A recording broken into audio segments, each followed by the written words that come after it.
I didn't always admire Pope Francis. That's how it started. A royal guard, still in full ceremonial uniform, stood before a crowd mourning the Pope's death and said that. People were stunned. Some looked away. Others whispered, "Did he just say what I think he said?" And then he said something else. "I came here tonight to tell the truth." You could have cut the tension with a sword. If a decorated royal guard was about to expose something about the Pope, people were ready for fireworks, scandal, maybe even outrage. And what he followed with was beyond everyone's expectations. So, what was this shocking truth? Before we reveal it, hit that subscribe button and drop a comment telling us where you're watching from. Let's get into it. The night air had that particular London chill to it. Not the biting cold of winter, but that damp, bone-deep coolness that seeps through wool and leather alike. Just beyond the grand stone arch of Westminster Cathedral, where shadows pulled in ancient corners, a small gathering had formed without announcement or permission. No loudspeakers, no official notice, just people drawn together by shared loss. The recent death of Pope Francis pulling them toward this holy ground like a gentle tide. Candles flickered against the darkness. Hundreds of small flames danced in the gentle breeze, turning the cathedral steps into a constellation of earthbound stars. A simple folding table held a framed photograph of Francis. Not formal, not ceremonial, just the Pope sitting beside a child, both of them smiling as if sharing a secret joke. Next to it, someone had placed a handwritten sign in careful block letters. A shepherd, not a king. Hymns rose and fell in gentle waves. The mourners, some in clerical collars, others in hospital scrubs or business attire, formed a patchwork of London's soul. This wasn't a state function. This wasn't planned. Just grief finding its voice in the spaces between cathedral stones. That's when he appeared. Lance Corporal Edward Statham hadn't meant to stop. You could see it in the measured cadence of his boots against the pavement. He was heading somewhere else, his mind occupied with duty rosters and inspection schedules. Late shift at Wellington Barracks, perhaps. The scarlet tunic of the Royal Guard caught the streetlight like a wound in the darkness. His black bearskin cap was tucked respectfully under one arm, standard protocol when off ceremonial duty, but still in uniform. Something made him stop. Maybe the candles, maybe the singing, maybe something deeper he couldn't have named if asked. A priest near the edge of the gathering noticed him first. An older man with kind eyes and the weathered hands of someone who'd spent decades offering communion. "Evening, sir," the priest said quietly, approaching with cautious respect. "You're welcome to join us if you'd like." Edward nodded once, not quite military, not quite civilian. "Thank you, Father." For several minutes he simply stood to one side, observing. His posture remained parade ground perfect. Shoulders squared, chin lifted slightly, gaze direct. But his eyes, there was something in them. Something that didn't quite match the starched perfection of his uniform. Later, the nun would tell others it was her idea. She'd whispered to the priest, who nodded before approaching Edward again. "We're inviting those who wish to say a few words," the priest explained, his voice soft but clear. "If you feel moved to do so." The guard hesitated just for a moment, just long enough for anyone watching to notice the internal battle. Duty against impulse, protocol against something more human. Then he moved. His boots against the stone created a rhythm that didn't belong to ceremony or parade. It belonged to decision, to choice. He walked to the front, past the table with its flickering candles, and turned to face the gathering. The crowd shifted. Whispers rose, then fell away.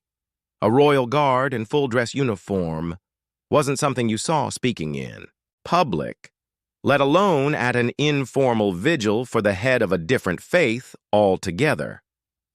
Edward stood perfectly still for a moment, gathering himself. Then, in a voice that carried without seeming to try, "My name is Lance Corporal Edward Statham, Royal Guard, posted at Wellington Barracks. I didn't plan to speak tonight. I was just passing by, coming off duty, and when I saw your candles, I couldn't just walk past." The crowd stilled. Even the children stopped fidgeting. "If you'll permit me," he continued, "I'd like to share something I've never told anyone. Something that's been weighing on me since I heard the news." You could have heard a feather fall in that silence.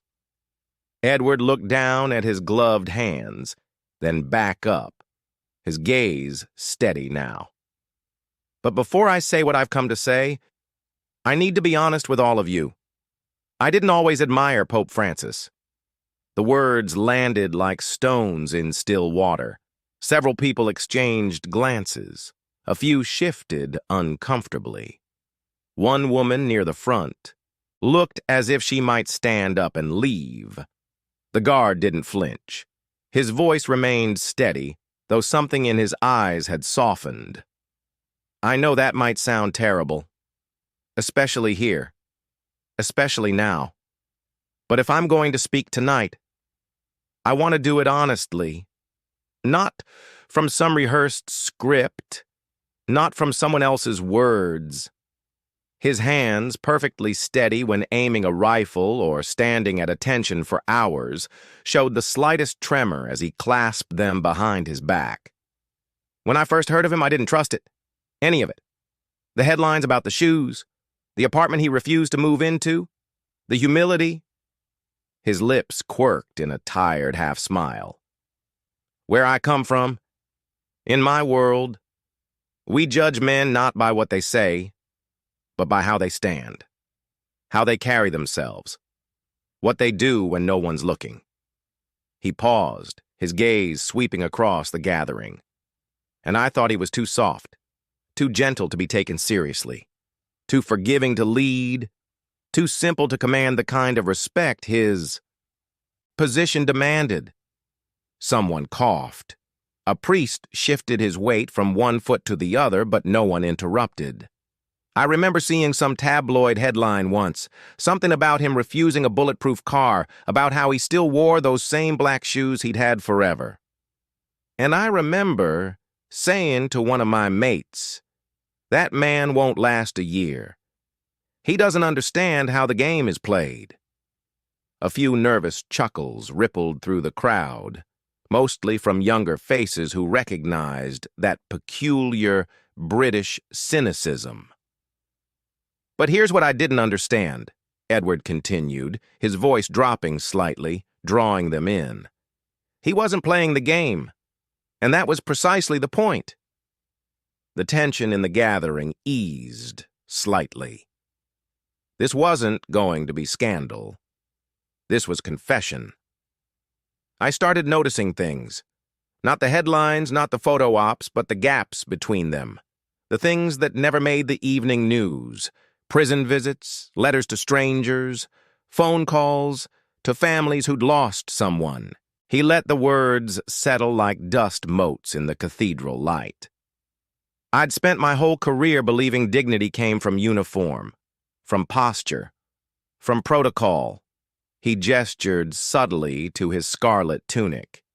But Francis, he showed me that real dignity comes from presence. From showing up when no one expects you to, from taking off the crown and walking beside the people who need you most. His voice softened further. And I realized I was wrong about him. About what power really looks like. About what actually matters. The night seemed to draw in closer around them all. Not threatening, more like a blanket being pulled tighter for comfort. I didn't come here planning to speak. But I've carried this too long. For just a moment, His eyes glistened in the candlelight. So, if you're still with me, I'll tell you what changed. It was a few years back, Edward began, his voice taking on the cadence of a man retrieving a memory long stored away. I was on leave. Nothing fancy. Just a long weekend. In Rome, with a mate from the Paris. Typical soldier's holiday, Vatican tour, good coffee, bit of wandering, nothing spiritual, nothing serious. The crowd settled into listening now. This wasn't a eulogy anymore. It was a story. Around that time, there was a notice posted. Pope Francis was offering a short private audience, just a few minutes, open to European servicemen stationed abroad. The chaplain back home had put my name down without asking me, thinking it might expand my horizons. He gave a small, almost embarrassed smile. I nearly didn't go. Knowing chuckles rippled through the crowd, but I did, mostly out of duty. I didn't bring a gift, didn't prepare anything to say. I figured I'd be standing in the back anyway, just another uniform in a sea of them. He looked up, the candlelight caught in his eyes. I'll never forget the first moment I saw him in person. Not on a balcony or behind some golden throne, just walking into the room. No fanfare, no entourage, just a man in plain, white robes and those famously worn-out shoes. Edward's voice softened. He stopped to speak to the cleaning woman on his way in. Not just a nod, an actual conversation. Someone near the front made the sign of the cross almost involuntarily. I stood there stiff as a poker trying to figure out what I was supposed to do. Bow, salute, kneel. Before I could decide, he solved the problem for me. He nodded at me first. The crowd leaned forward slightly, pulled by the authenticity in his voice. He didn't deliver some prepared speech, no formal blessing. He just talked. Said he knew many of us carried things the church couldn't absolve. That war leaves more behind than it takes. That sometimes the most courageous thing a soldier can do is forgive himself. Edward paused, his gaze distant. And then he said something I've never forgotten. The air stilled as if London itself were holding its breath. Some battles we fight with weapons, Edward quoted softly. Others, we win by simply standing still, by holding ground with love. He looked around, letting the words land. I can't explain exactly what happened. I didn't cry. I didn't drop to my knees. I didn't feel some dramatic conversion, but something shifted.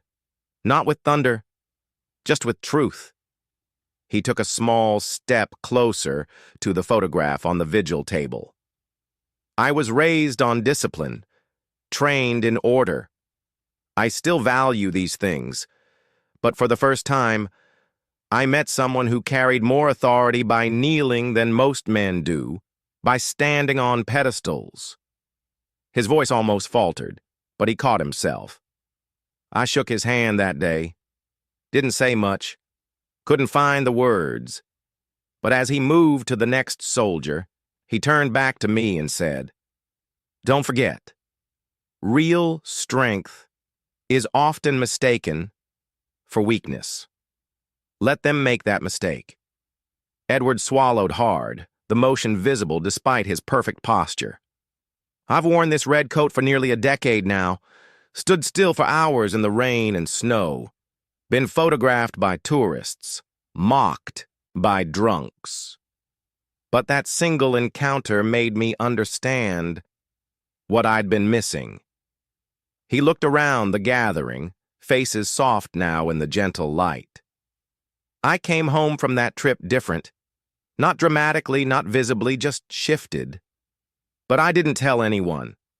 Not my fellow guards, not my commanding officer, not even my family. A thin smile crossed his face. I suppose I was afraid they'd say I'd gone soft. The smile faded, replaced by something more resolute. But I hadn't. I just discovered a different kind of strength, and I wasn't ready to admit that until tonight. I tried to forget it, Edward continued, his voice stronger now, but more vulnerable somehow. That meeting, that sentence, that moment.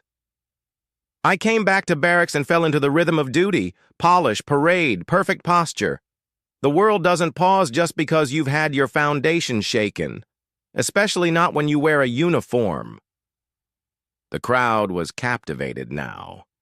The early skepticism had vanished. This wasn't performance. It was truth, unvarnished and rare. But a few months later, almost accidentally, I got involved with a veterans outreach program. Nothing official, just something I helped with after hours. Thursday evenings in a drafty church hall near Victoria Station, we'd host a dozen or so ex-servicemen each week. Some were sleeping rough, others were fighting demons you couldn't see. None of them felt like they mattered anymore. His gaze flickered briefly to the elderly nun standing near the front. One gentleman named Reggie, Royal Navy, served in the Falklands. He used to mutter to himself every few minutes, "What's the bloody point?" Like a mantra or a prayer. Soft laughter, the kind that comes from recognizing truth, moved through the gathering. We didn't offer much. Hot tea, some sandwiches, chairs that didn't wobble too badly, but mostly we listened. That was the currency. Presence. Edward's voice changed subtly, a note of wonder entering it. Then one day Father Thomas, the parish priest, called me into his office with the strangest expression I'd ever seen. I thought I'd stepped on someone's toes. Instead, he handed me an envelope. White, official stamp from Vatican City. The crowd stirred again, a collective intake of breath. I thought it must be a mistake, but the seal was genuine. And inside, he paused, was a letter, not printed, not a form, handwritten in careful, slightly slanted script from Pope Francis himself. Several gasped now. A woman near the back covered her mouth with her hand. He'd somehow heard about our little gathering, someone said. A visiting priest perhaps had mentioned it to him, and he'd taken the time to write. Not a formal blessing, not a press statement. With reverent care, Edward reached into his tunic pocket and removed a folded, laminated sheet of paper. "I keep a copy with me," he said quietly. "I hope you'll forgive me reading just a little of it." No one objected. No one even breathed. Carefully unfolding it, he began. "To the men and women who fought under no cathedral, who bled into soil far from home, and now gather not for glory, but for healing. I see you. I remember you. I bless you. You are not forgotten, neither by God nor by me." The silence that followed was profound, thick with emotion and understanding. He included a small donation, probably from his personal funds, but it wasn't about the money. It was about the recognition, the dignity. Edward's voice warmed with memory. That next week, Reggie stopped saying, "What's the point?"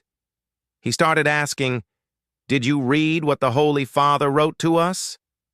Gentle laughter, the kind tinged with tears, rose from several corners. And that's when I truly understood. Francis didn't need to intimidate to be powerful.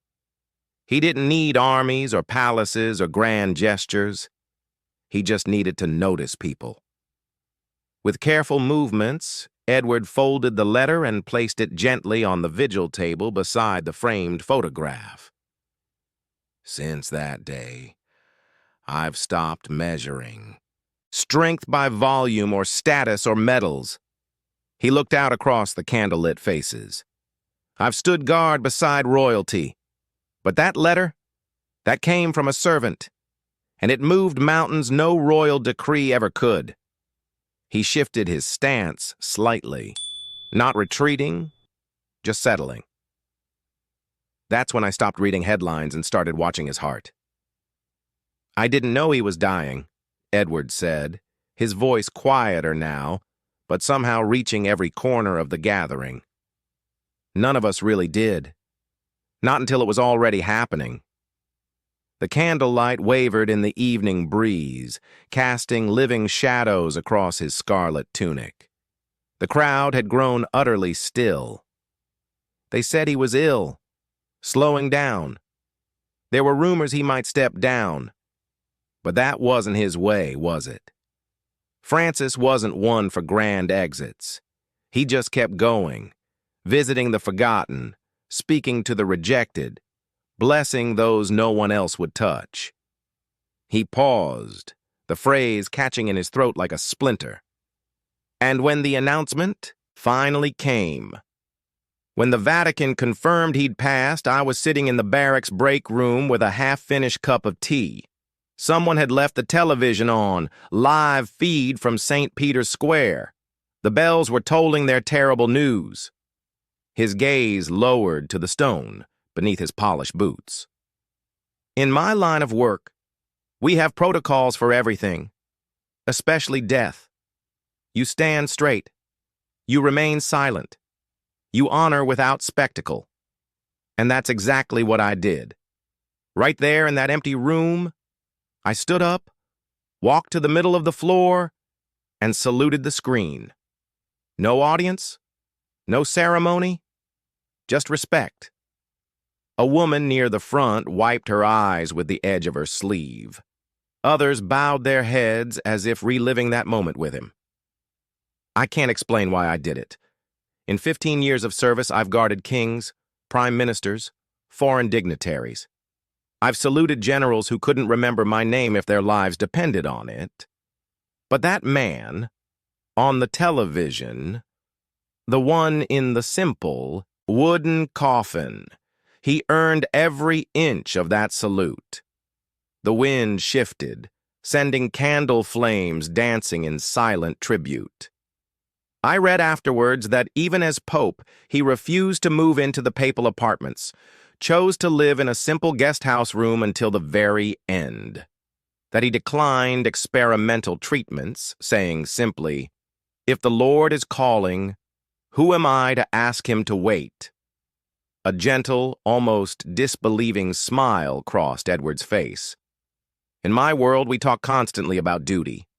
Duty to crown, to country, to regiment. But Francis, he understood a different duty. One without ribbons or medals, one that didn't care about cameras or acclaim. His eyes found the photograph on the table again. And yet, somehow, he became the most influential man I barely knew. The gathered mourners were perfectly still now. Even the distant London traffic seemed to have hushed. So, I made myself a promise that night, Edward continued. If there was a vigil anywhere near me, official or not, planned or spontaneous, I would be there. Not because I'm Catholic, not because I'm in uniform. He drew a slow, measured breath. But because I needed to stand at attention one final time.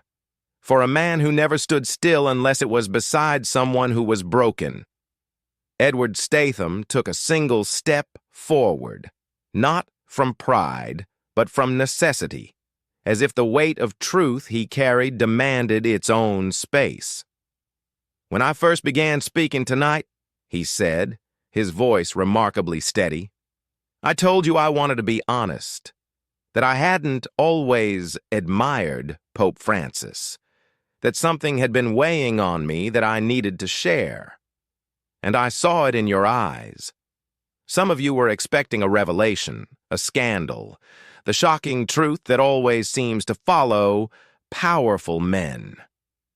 The silence was complete now. Well, here it is.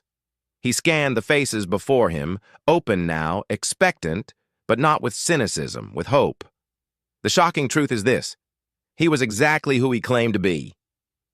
Several people gasped softly, not from disappointment, but from recognition. No smoke and mirrors, no hidden agenda, no PR team crafting his image.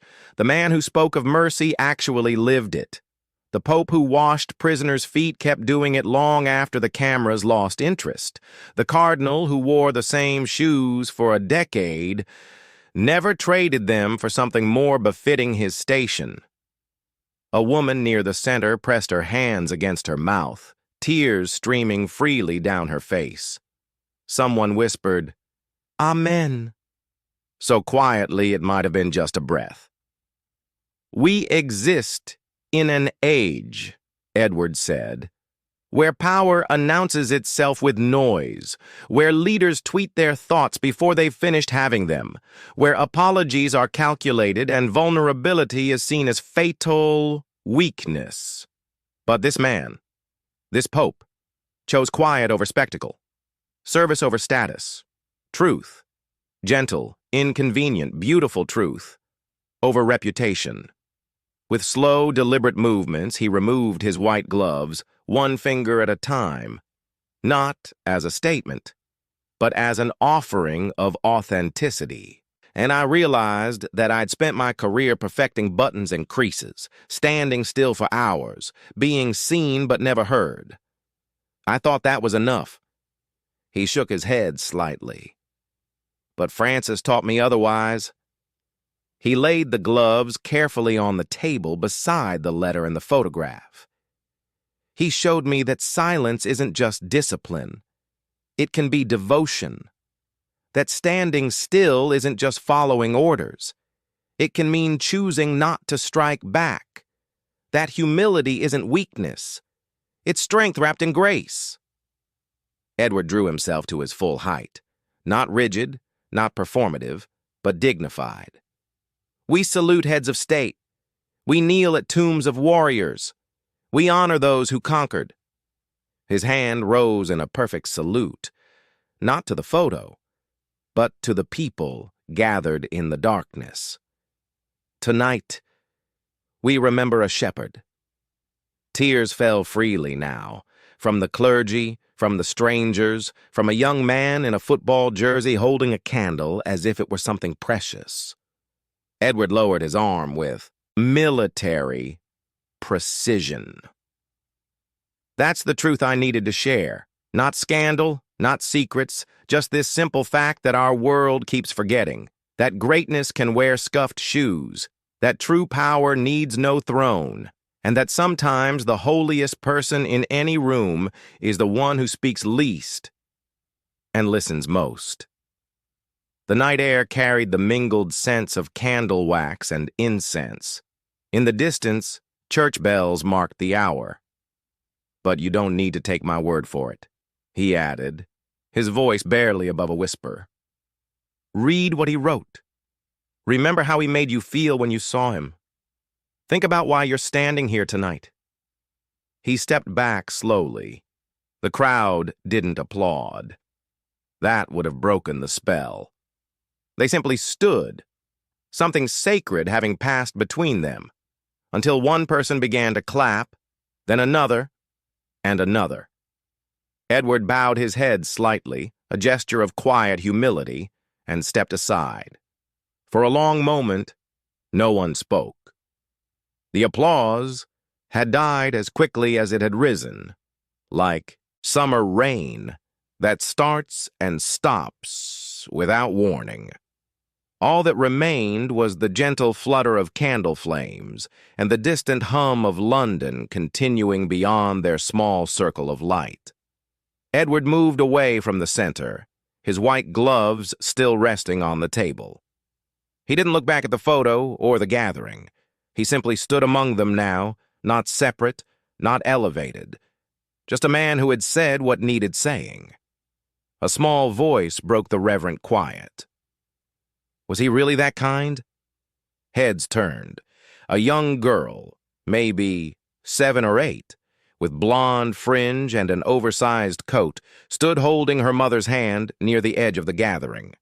Her eyes held the kind of pure curiosity adults forget how to carry. Edward knelt down, not with military stiffness, but with gentle attention, eye to eye with the child. "Kinder than any of us deserved," he said softly. The girl nodded, considering this answer with serious eyes. Then she stepped forward and placed a small plastic flower near the frame. It was slightly bent, clearly well-loved, but somehow it belonged there perfectly. As Edward rose again, others began to move forward. A nurse set down a rosary. A gray-haired man left a small medal. 2 guards in civilian clothes, obviously off-duty, nodded respectfully to Edward before joining the vigil in silence. What had begun as a simple memorial had transformed into something harder to name, something more honest, more human. Edward watched for a moment longer, not looking at the items being placed on the table, but at the faces of those leaving them. People carrying something now that they hadn't arrived with. Then, without ceremony, he turned and walked down the cathedral steps. His posture remained faultless, his pace measured. Every inch the royal guard he had always been.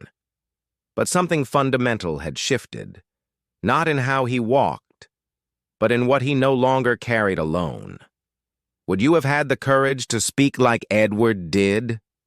To admit you were wrong about someone you'd misjudged? Do you believe that true strength sometimes comes disguised as gentleness?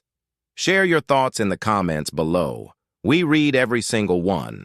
If this story moves something in you, do us a small favor. Hit that subscribe button, tap the bell icon, and make sure you never miss one of our daily uploads. And if you know someone who might need a reminder about what quiet power really looks like in a world obsessed with noise, share this video with them. It might matter more than you know. Our other Royal Guard stories are appearing on your screen now. Go ahead and choose one to watch next, and I'll be back tomorrow, same time, with another unforgettable tale.